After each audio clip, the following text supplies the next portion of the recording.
하나님의 말씀은 사무엘하 18장 19절에서 33절입니다.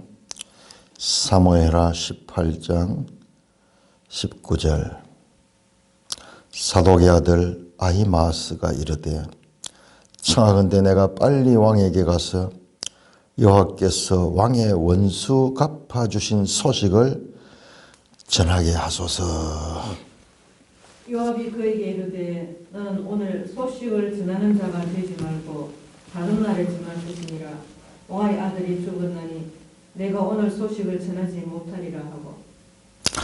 요압이 구스 사람에게 이르되 너가 가서 본 것을 왕께 아뢰라 하매 구스 사람이 요압에게 절하고 다름질하여 가니. 사독의 아들 아히마아스가 다시 요압에게 이르되 청하건대 아무쪼록 내가 또한 구스 사람의 뒤를 따라 달려가게 하소서 하니 요압이 이르되 내 아들아 너는 왜 달려가려 하느냐.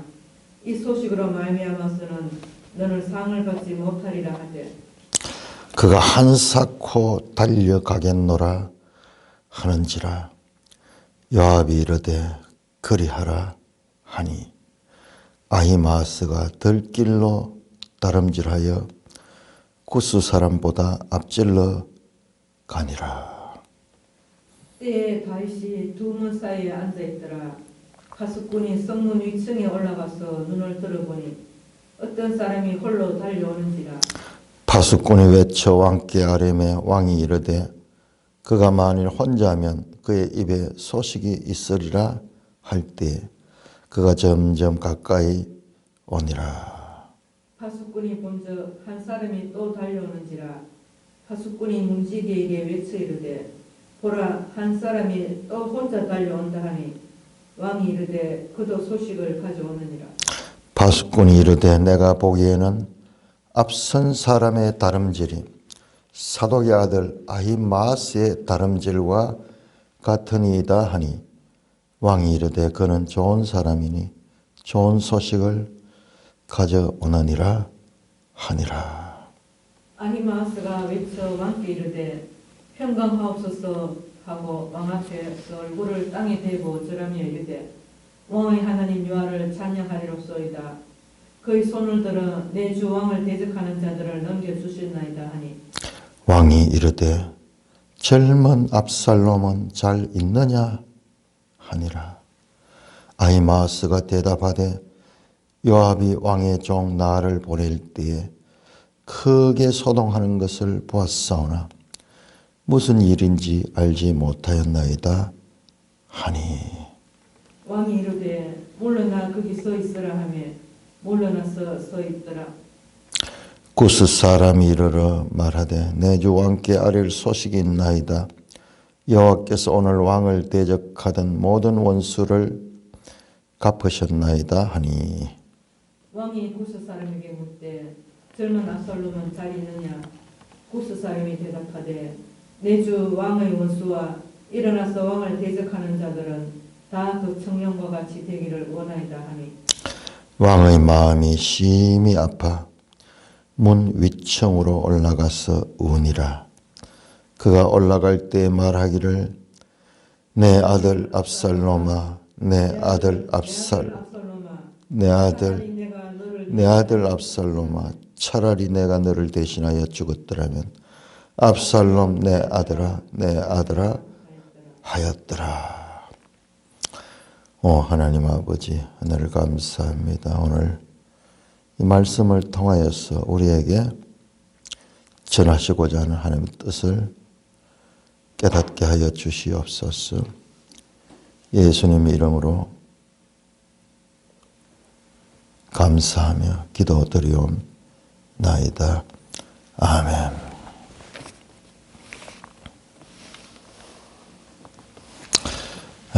오늘 매일 성경 제목이 승리보다 더 큰 슬픔이라는 제목입니다. 참 이상한 전쟁. 전쟁하러 나가는 군사들에게 적장을 싸워서 대적해야 되는 적장을 너그럽게 대우하라는 왕의 명령을 받은 전쟁에 나가는 사람들. 뭐라고 이야기할까요? 말이 안 되잖아요. 죽고 사는 문제인데 적장을 너그럽게 대화를.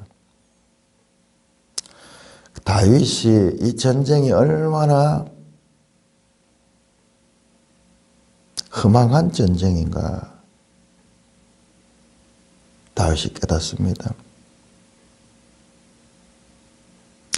부자 간의 전쟁, 죄의 결과로 일어난 부자 간의 전쟁. 이긴 자에게도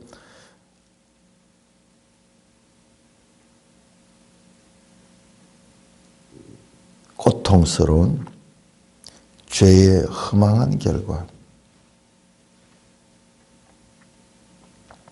우리가 원수 갚는다 하는 이야기를 참 많이 하죠. 세상에 보면 전부 그런, 알고 보면 요즘도 그 이야기가 연속이에요. 그 모양이 옛날은 칼로 원수를 갚았지만은 지금은 그렇게 하지 않고 여러 가지 물질적인 것을 통해서라든지 또는 인간관계를 통해서든지 자세히 듣다 보면은 그런 식으로 원수 갚는 일들이 지금도 이어지고 있습니다. 막상 원수를 갚고 나면은 일생 원수 갚는 일이 그 사람의 목표가 됐다가 막상 원수를 갚고 나면은 험한 거예요. 그래서 하나님께서 원수 갚는 일은 내게 맡겨라. 그렇게 말씀하시는 거예요. 만약 우리가 보았듯이 아히도벨이 원수를 갚기 위하여 자기의 참 이 손자 사위를 죽이고 손녀를 빼앗아간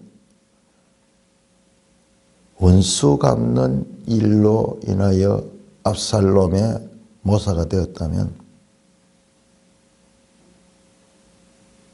그 결과도 얼마나 험한지 몰라요. 죄인들이 사는 세상에 죄는 일어날 수 있습니다. 그걸 참고 산다고요? 못 견디죠. 좀 의식이 있는 사람들은 못 견디죠. 어떻게 참을 수 있느냐? 어찌할 수 없는, 참아야 되는, 어찌할 수 없는. 왜? 죄인들이 사는 세상은 죄로 인하여 모든 것이 오염되어 있기 때문에 그 원수를 갚는다고 해가지고 죄가 거쳐지는 게 아니다. 그조차도 죄의 종이 되는 결과다.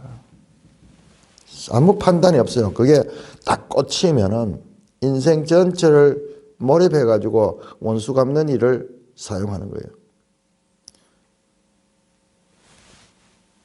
그러면은 결과가 뭐냐?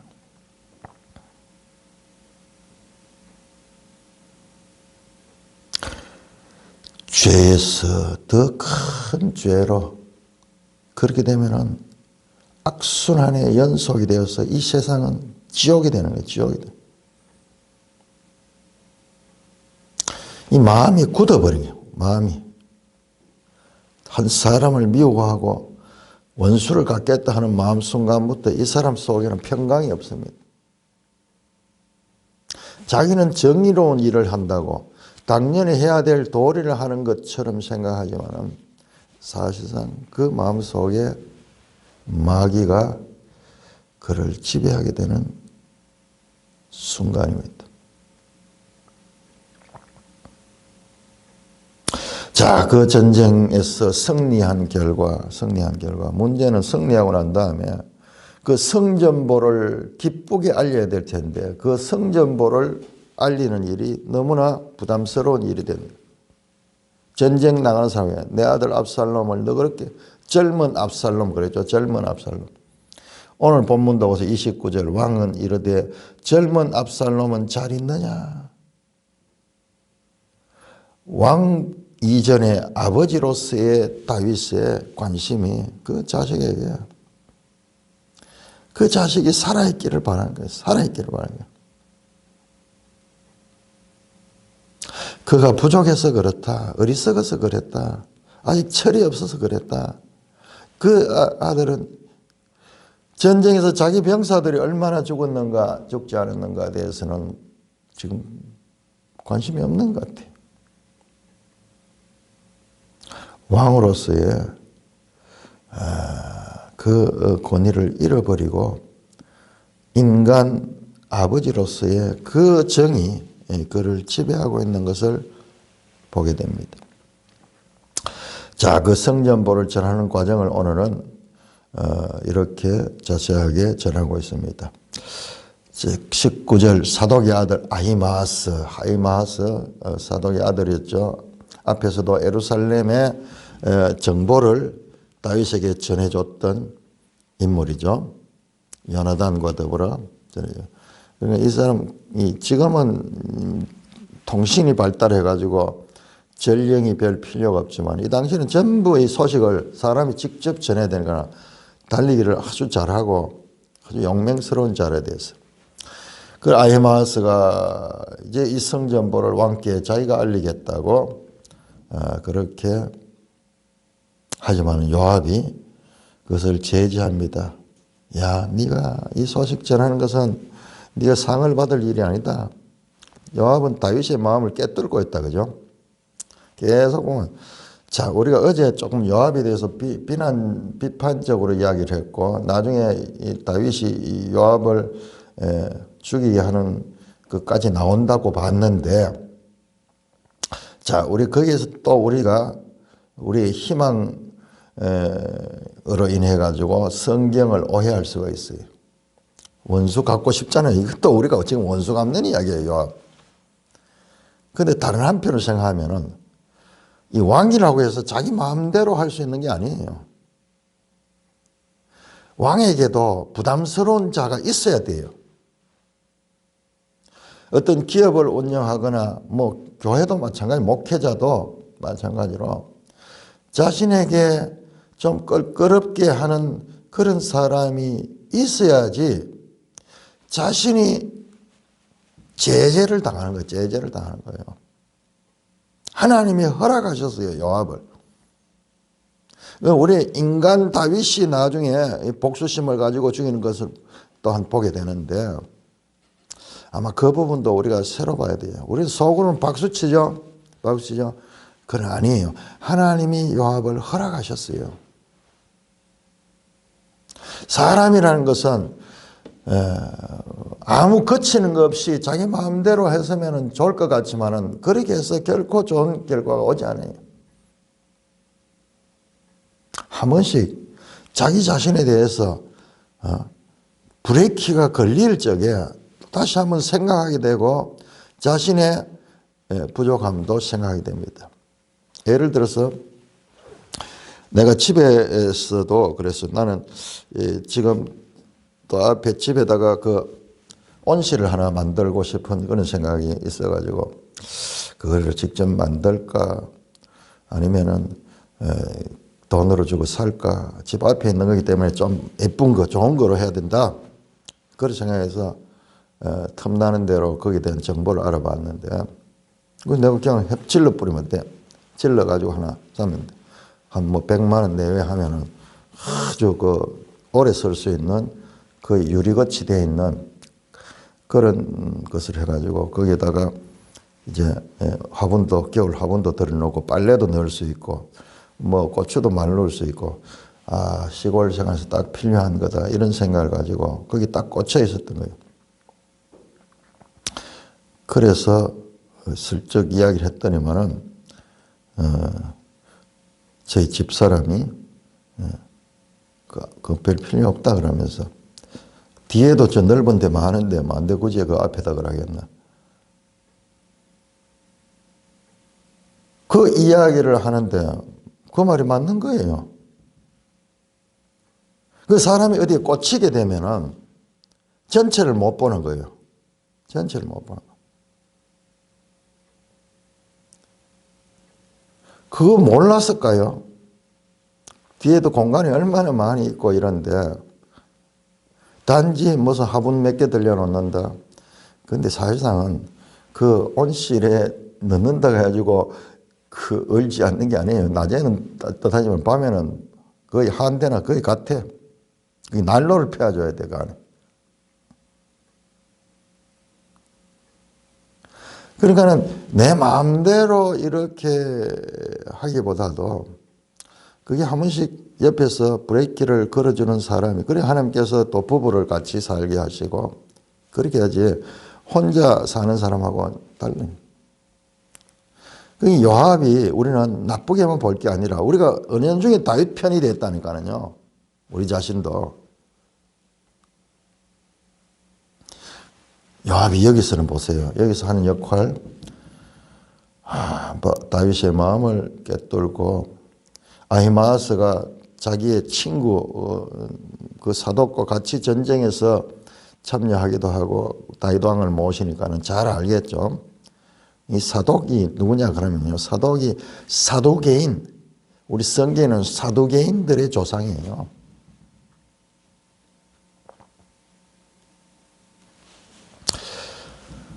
아히마아스가 자기의 그 직무를 따라가지고 성전보를 빨리 전해주고 싶어 하지만 그거를 네가 이건 참아라 그러니까는, 그래도 아히마아스가 계속 하니까는 말합니다. 네가 이 소식을 전한 것은 상을 받지 못하라. 그래서 다른 구스 사람, 외국인이죠, 외국인. 그러니까 우리가 여기에서 이미 사무엘 하 속에서도 외국인들이 이스라엘에 많이 살고 있다. 이민자들이 와 있다는 거예요. 출신은 외국이지만 그들이 할례를 받고 이스라엘 안에 살면서 이스라엘과 동일한, 그러니까 혈통으로서 구원받는 것이 아니라 하는 것은 우리는 이런 걸 통해서도 명백히 알 수 있습니다. 이스라엘이 되는 것은 혈통으로 되는 것이 아니다. 거의 대다수가 혈통이지만 그럼에도 이미 구약 속에서도 이방인들이 이스라엘에 들어와서 같이 그들과 같이 하나님을 섬기며 살고 있다는 것. 하나님은 구약 시대에서 모세 시대부터 시작해서 유대인 독점으로 하지 않았어요. 모세법에도 나옵니다. 이방인들이 너희와 유월절 행사를 함께 지내려고 하면은 이러한 조건을 갖추면은 할 수 있다. 그렇게 했어요. 우리가 이런 내용들을 알면 나중에 이 신약 시대에 와가지고 유대인들이 혈통을 주장하는 것이 얼마나 하나님 뜻과 다르다. 어제도 봤지만은 이스라엘의 분열, 남유다와 북이스라엘로 열왕기 12장에서 분열이 되는데 그 분열만 우리는 보는데 사실은 지금 여기에서도 여호수아서부터 하면 이 분열의 조짐이 있었다 하는 것. 그것이 완전히 갈라지는 현상으로 나타난 것이 열왕기 12장이지 충분히 그렇게 될 수 있는 가능성을 가지고 있었다 하는 것을 우리가 볼 수 있듯이 그러합니다. 자, 그래서 그래도 한사코 이 아히마아스가 먼저 지름길로 해서 달려갑니다. 이 장면을 성경은요, 왜 이걸 이렇게 자세하게 기록했는지 몰라요. 마치 영화처럼요. 파수꾼이 위에서 보니까는 한 사람이 점점 다가오는 거예요. 달려오는 거예요. 그리고 왕께 보고하니까는 아히마아스입니다. 이야, 아히마아스가 좋은 소식을 가져오겠구나.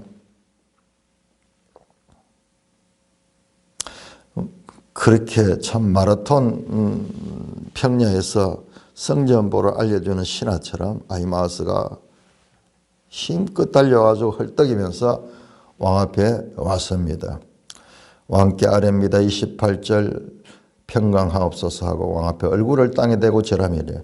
왕의 하나님 여호와를 찬양하리로다. 그가 그의 손을 들어 주의 왕이 대적한 자를 넘겨줬습니다. 승리했다는 말이죠. 그런데 이 말을 아히마아스가 지금 압살롬이 죽었다 하는 이야기를 못하고 있어요. 왕이 되자 간접으로 표현합니다. 왕이 되자 젊은 압살롬은 잘 있느냐? 이 다윗의 관심은 전쟁의 승리보다도 압살롬이 생존하냐 아니냐에 여기에 더 관심이 있어요. 아히마아스가 대답하되 요압이 왕의 종 나를 보낼 때 크게 소동한 것을 보았사오나 무슨 일인지 알지만 이 사람이 싹 돌려버려요. 아히마아스가 이 내용을 몰라요. 분위기를 보니까는 다윗이 젊은 압살롬은 잘 있느냐? 압살롬의 생존을 찾고 있는 그 왕 앞에서 갑자기 그 할 말을 잃어버리고 지금 말을 돌려버립니다. 요압이 말했던 게 맞잖아요. 요압이 냉정한 사람이에요. 다윗을 누구보다도 더 잘 아는 사람이에요. 그런데 이런 사람도 필요합니다. 나를 괴롭히는 가시 같은 이웃일지라도 때때로 이로 말미암아 내가 많은 부분을 절제할 수 있고 내가 더 큰 실수를 하지 않을 수도 있다는 거예요. 이 세상 그렇게 돼 있어요. 여름이 되면 왜 모기 같은 게 저렇게 있어가지고 우리 바깥에 있으면 얼마나 우리를 괴롭힙니까? 그거 완전히 싹을 없애버리고 그러면은 우리끼리 좋아서 살 것 같지만은 그러나 그것조차 허락하신 분이 하나님이라는 것을 알 때 우리는 그걸 피해야 되지. 그걸 다 몰살시켜 버리겠다. 우리가 알지 못하는 하나님의 지혜를 사람의 지혜로 대신하려고 하는 거예요. 하나님의 허락하신 것들 우리가 함부로 판단할 수가 없습니다. 때때로는 그런 가시 같은 이웃을 인정해야 돼요. 인정해야 돼요.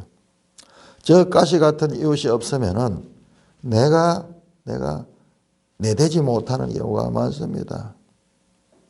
그러니까 아무 문제 없이 그냥 평안하게 사는 것을 우리는 본능적으로 원하는데 그건 하나님 뜻과는 달라요. 때때로 이와 같은 인물들이 인생의 채찍과 사람의 매가 우리를 다시 돌아보게 합니다. 자, 그 다음에 이제 구스 사람 전령이 왔습니다. 그는 이제 좀 더 구체적으로 이야기합니다. 왕께 소식입니다. 여호와께서 오늘 왕을 대적하고 모든 원수를 갚았나이다 하니 왕이 또 묻습니다. 젊은 압살롬은 어떻게 됐느냐? 그 사람이 내 주 왕의 원수와 일어나서 왕을 대적하는 다 그 청년과 같이 되기를 원한다. 직접 이 구스 청년, 구스 전령도 바로 이야기를 못해. 간접으로. 다 그 청년같이 되기라. 원수들은 다 그 청년처럼 되기를 원합니다. 그리고 어떤 면은 구스 이 청년은 압살롬을 잘 몰랐을 수도 있다. 다윗과 인척 관계를 잘 몰랄 수도 있어.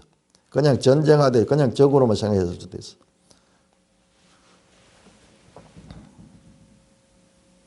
왕의 마음이 심히 아파 위층으로 올라가서 오니 그가 올라갈 때마다 내 아들 압살롬아 내 아들 압살롬아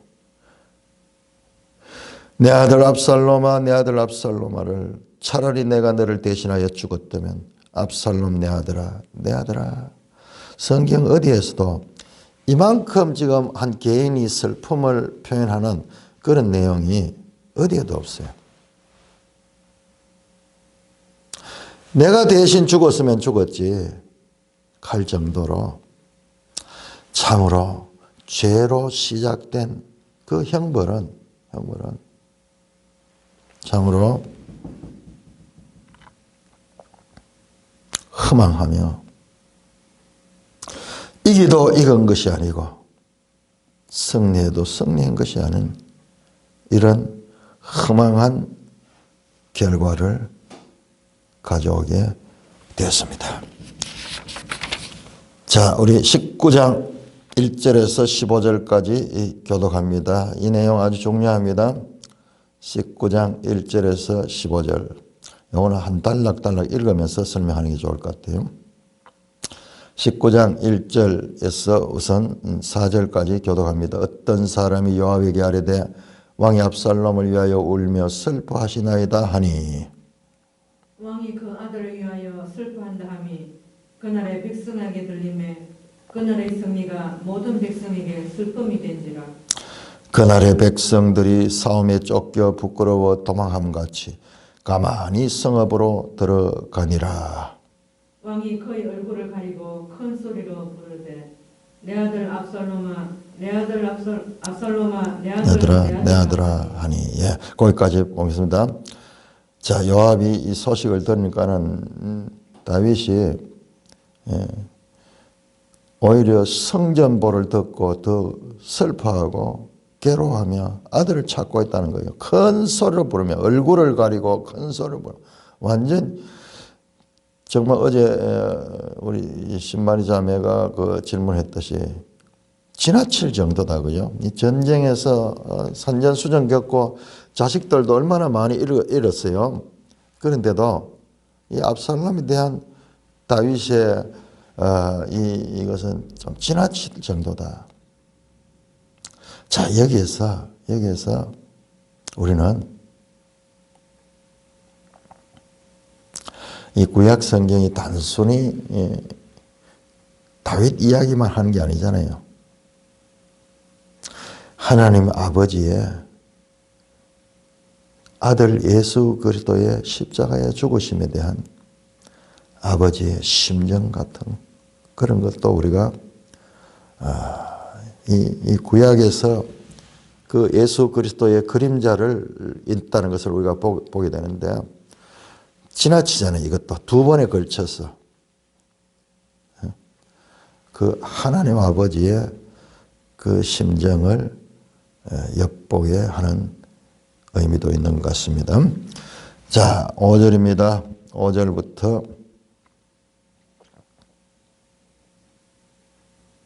8절까지 요압이 집에 들어가서 왕께 말씀드리되 왕께서 오늘 왕의 생명과 왕의 자녀의 생명과 첩첩과 비빈들의 생명을 구원한 모든 부하들의 얼굴을 부끄럽게 하시니 이는 왕께서 미워하는 자는 사랑하시며 사랑하는 자는 미워하시고 오늘 지휘관들과 부하들을 멸시함을 나타내심이라. 오늘 내가 깨달으니 만일 압살롬이 살고 오늘 우리가 다 죽었다면 왕이 마땅히 여기실 뻔하리나이다. 이제 곧 일어나 나가 왕의 부하들의 마음을 위로하여 말씀하옵소서. 내가 여호와를 두고 맹세하옵나니 왕이 만일 나가지 아니하시면 오늘 밤 한 사람도 왕과 함께 머물지 아니할지라. 그리하면 그 화가 왕이 젊었을 때부터 지금까지 당하신 모든 화보다 더욱더 심하리이다 하니. 왕이 일어나 성문에 앉으며 어떤 사람이 모든 백성에게 말하되 왕이 문에 앉아 계신다 하니 모든 백성이 왕 앞으로 나오니라. 이스라엘은 이미 각기 장막으로 도망하였더라. 자, 여기까지 보겠습니다. 보세요. 다윗 왕이 지금 전쟁에 승리한 사람들을 축하하고 그들을 위로하고 그들을 지금 이 상을 내려야 되는데도 불구하고 오히려 슬픔에 잠겨 있는 것. 누가 여기에서 다윗에게 직언할 수 있는 사람이 누가 있어요? 요압이 직언합니다. 왕께서 오늘 왕의 생명과 왕의 자녀의 생명과 첩첩과 비빈들의 생명을 구원한 모든 부하들의 얼굴을 부끄럽게 합니다. 군인들이 목숨 걸고 싸웠는데 그 싸움을 부끄럽게 하고 있다.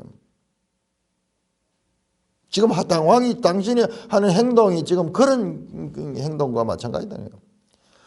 이는 왕께서 미워하는 자를 사랑하시며 사랑하는 자를 미워하시고 모든 지휘관들과 부하들을 멸시하심을 나타냅니다. 오늘 내가 깨달으니 만일 압살롬이 살고 우리가 죽기를 바랬습니까? 왕은 그것을 마땅한 것으로 여겼습니까? 오히려 왕에게 직언하면서 왕의 행동에 대해서 잘못됐다는 것을 지금 깨우치고 있습니다. 요압이 아니면 할 수 없는 거예요. 그러니까 요압을 하나님이 허락하셨어요. 요압도 문제가 많은 인물입니다. 그렇게 따지면 문제 없는 인물 없어요. 다 문제 있어요. 그 문제 없는 인물만 내 옆에 둘라 그러면 다 없애야 돼. 내 혼자밖에 없어. 내 혼자밖에 살려. 물론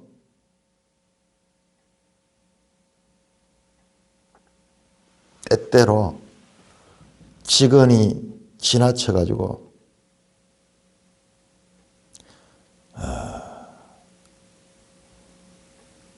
그럴 때도 있어요. 있지만은 그래도 내가 왕이니까는 그것을 컨트롤할 수 있어야 하는데, 그러면서 요압이 말 이제 곧 일어나 나가 왕의 부하들의 마음을 위로하여 말씀하옵소서. 내가 여호와를 두고 맹세하노니 만일 나가지 않으면은, 보세요, 요압이 말하는 거 보세요, 얼마나 무서운가. 오늘 밤에 한 사람도 왕과 함께 머물지 아니할지라. 그리하면은 그 화가 왕이 젊었을 때부터 지금까지 당하신 모든 화보다 나아요. 야, 요압은 이 다윗의 이 과정을 다 알고 있었죠. 요압이 언제부터 다윗과 함께 했을까? 사울에게 쫓길 때부터 함께 했을까요? 그런 것도 우리가 한번 찾아봐야 되겠네요. 언제부터? 그러니까 이 다윗 가족들이 다 나중에 도망가고 이럴 때 그때 이 요압에 합류했을 가능성도 있어요. 이 요압은 이걸 다 알죠. 다 알죠. 이 말은 뭐냐 그러면은 이 군사들이 반역을 일으킨다 거예요. 반역. 그래 왕을 쫓아낼 거라고요. 왕을 없애버린다. 반협박적으로 반역자들을 지금 처단하고 그 반란군을 제압한 그에게 다시 반란에 대한 말을 하는 거예요. 다윗의 상처에다 소금을 뿌리면서 그렇게 왕에게 직언을 합니다. 어떤 면에서는 다윗이 다윗된 것이요. 나단 선지자가 이렇게 가서 또 직언했잖아요. 그리고 또 요압도 그 역할을 하잖아요. 왕이 일어나 성문에 앉으며 그 요압의 말에 왕으로서 그 충언을 듣습니다. 뼈가 아프더라도 뼈 아픈 충고를 듣고 나갑니다. 모든 백성이 왕 앞에 나오고, 자, 그 다음에 보세요. 이스라엘은 이미 각기 장막으로 도망했더라. 이스라엘 따로 나오죠. 반란군들. 압살롬을 지지했던 이스라엘. 18장 17절에도 나왔죠. 18장 17절에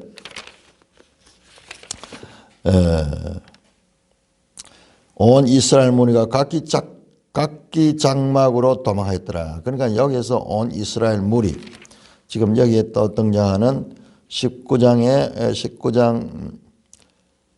8절에 나오는 이스라엘 같은 무리인데, 이건 각기 장막으로 도망했더라.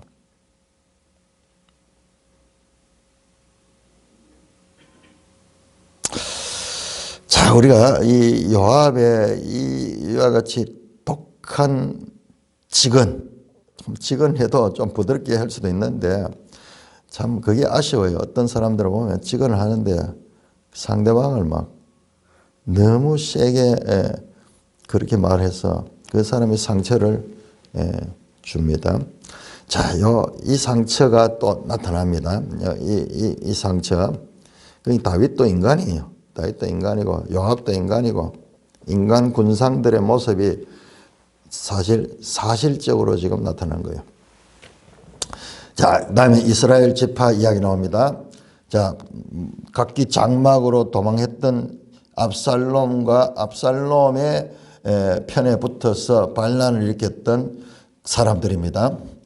이스라엘 모든 지파 백성들이 변론하여 이르되 왕이 우리를 원수의 손에서, 자, 이스라엘 모든 지파, 그래요. 이스라엘 모든 지파. 그런데 우리가 여기에 제가 말했던 장차 이스라엘과 남유다로 분열될 적에 저쪽은 이스라엘 이름을 가져가고 남쪽은 유다를 가져가네요. 자, 여기에도 보시면은 그게 나옵니다. 11절 보면 유다 장로들에게 말하여 이르기를, 구별하고 있어요. 유다 장로와 이스라엘 지파, 유다를 구별하고 있습니다. 그래서 이어 나오는 내용을 보면 14절 모든 유다 사람들이, 그 다음에 15절에 유다 족속이, 그러면서 지금 여기에서도 유다 지파와 이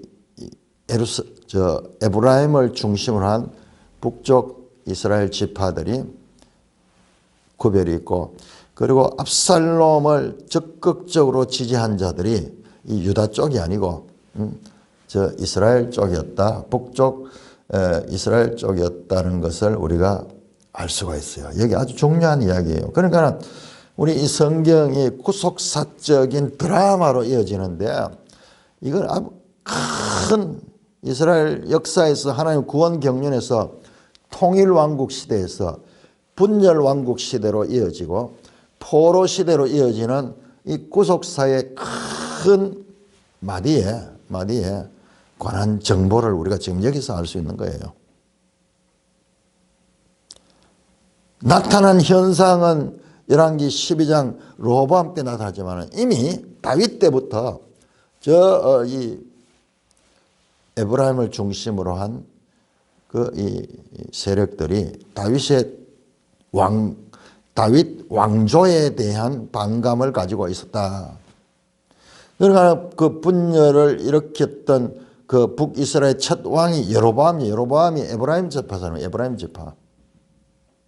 성경이 말하고 있지 않고 그냥 나열하고 있지만 우리가 자세히 보면 그게 맥락이 보인다는 맥락이 보인다. 자, 이들이 어떻게 하는 거 보세요. 이 백성들이 변론하이라 왕이 우리의 원수의 손에서 구원해내시고 또 우리를 블레셋 사람의 손에서 구원했으나 이제 압살롬을 패하 그 땅에 나가셨고 우리가 기름 부어 우리를 다스리는 압살롬은 싸움에서 죽었다. 압살롬을 이 사람들이 왕으로 삼았네요. 그래 압살롬에 대해서 왕이라 하는 이야기 나왔어요. 앞에서. 이 사람들이 기름 부어가지고 왕으로 삼았네요.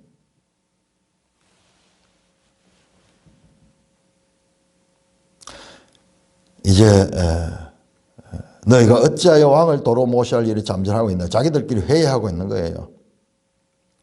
이제 큰일 났다. 우리는 지금 왕한테 잘못돼 가지고 이래 됐으니까는 빨리 이 문제를 수습하기 위해서는 우리가 다윗 편으로 붙자 그 말이에요.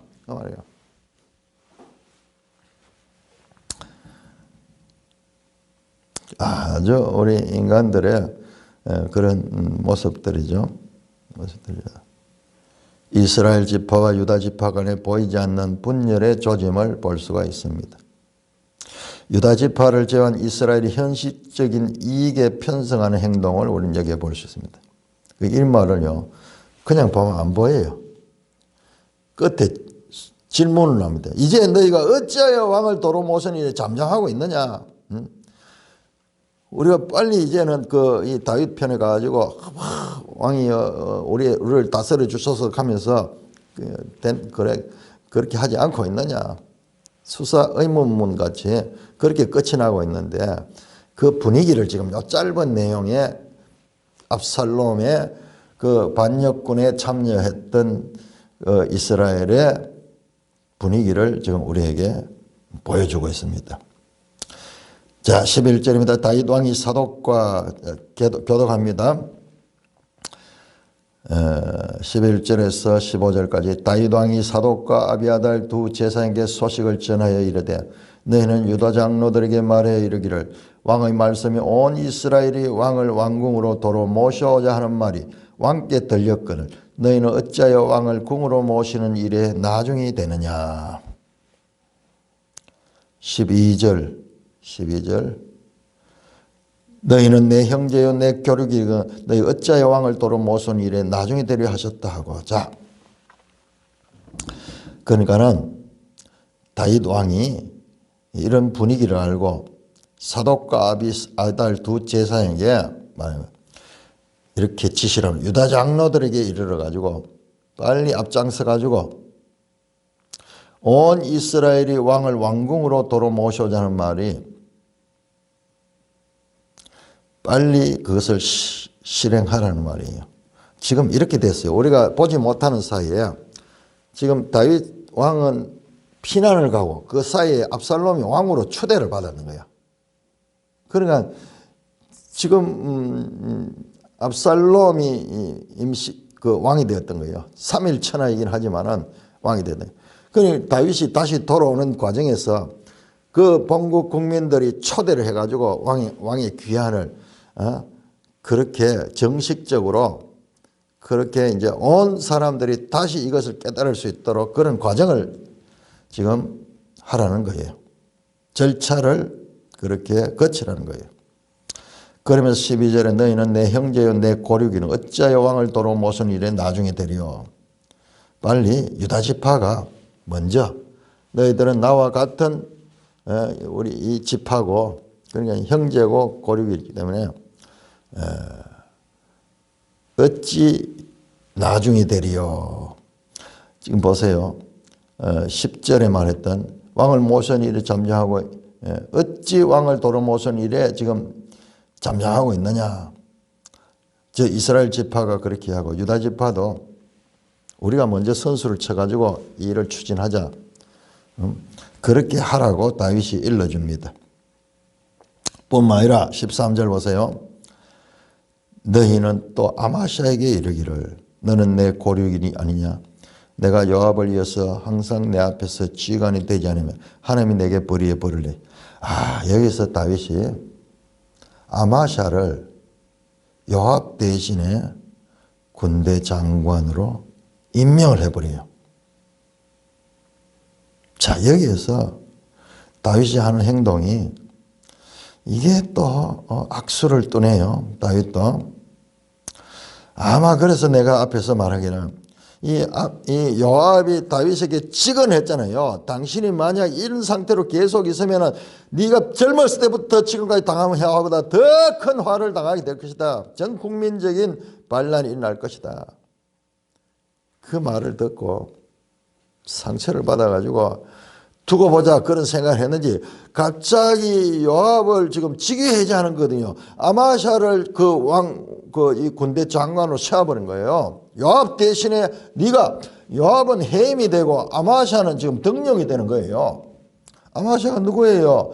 바로 압살롬의 편에 섰던 저 반란군의 두목이잖아요. 두목. 반란군의 실세였죠. 실세. 너는 내 권력이니 바로 고종사촌이에요. 고종사촌. 앞에서 봤잖아요. 17장 25절에 바로 다윗의 여동생 아비갈의 아들 아마샤. 다윗 집안이 참 대단하네요. 전부 다. 그 집안이 다 장군들.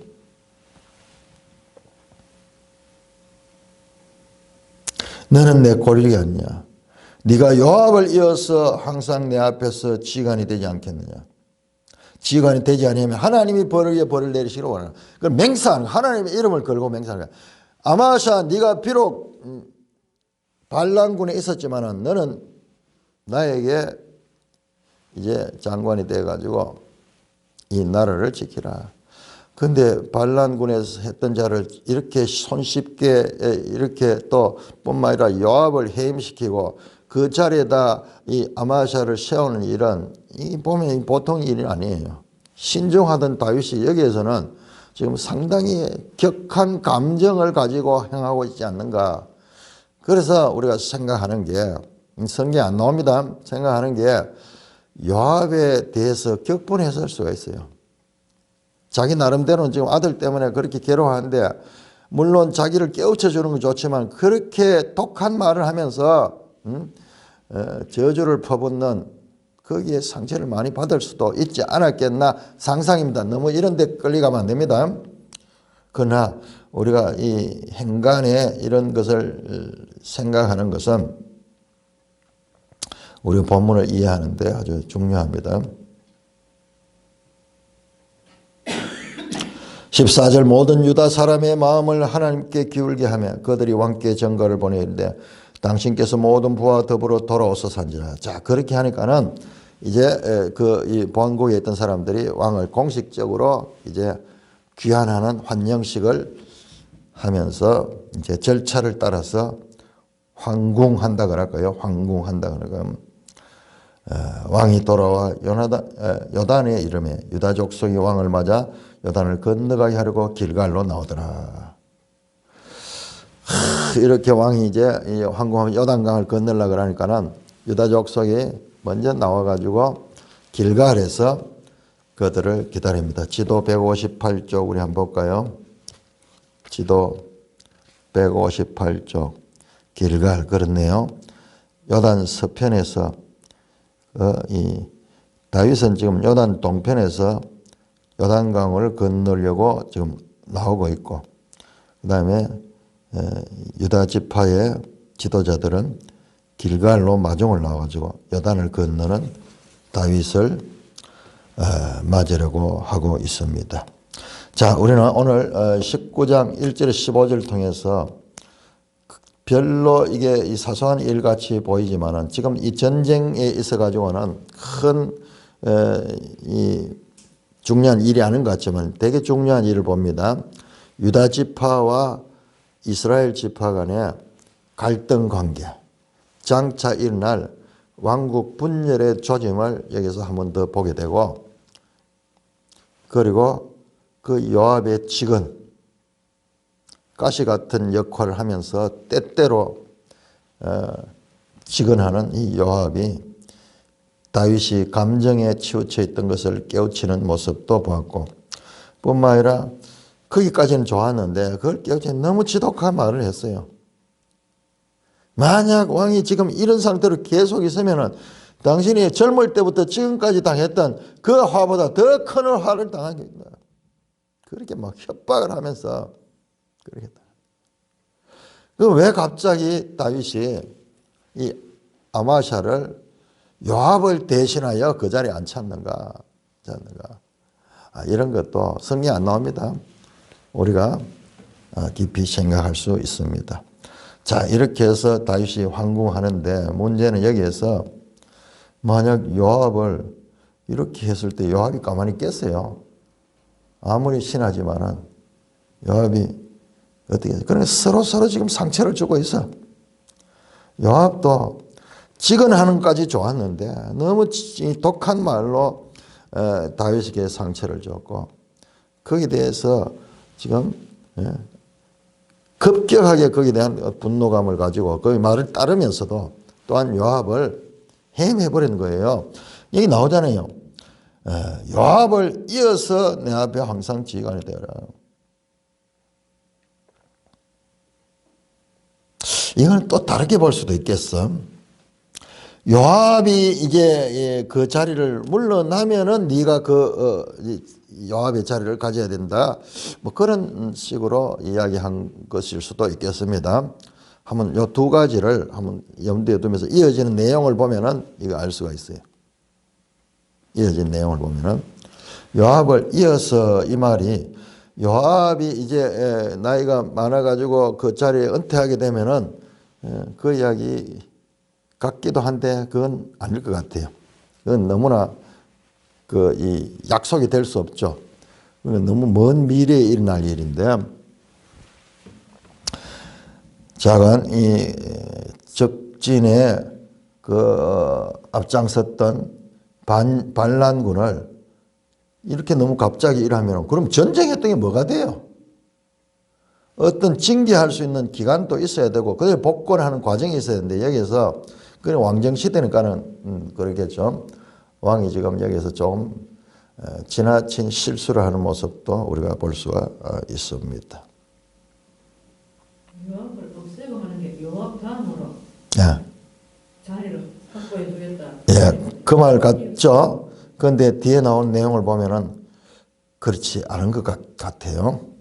자, 한번 그 숙제로 한번 두고 봅시다. 찬송가 292장. 참 그런 것도 아주 좋은. 그러니까 이 앞에서 이렇게 하다 보면은 또 준비할 때 안 보였던 게 많이 보여요. 보니까는 어떻게 보면 요압을 이어서 가니까는 그 같은데, 그런데 요압이 이 아마샤를 죽여버립니다. 그대로 죽여버려요. 이것은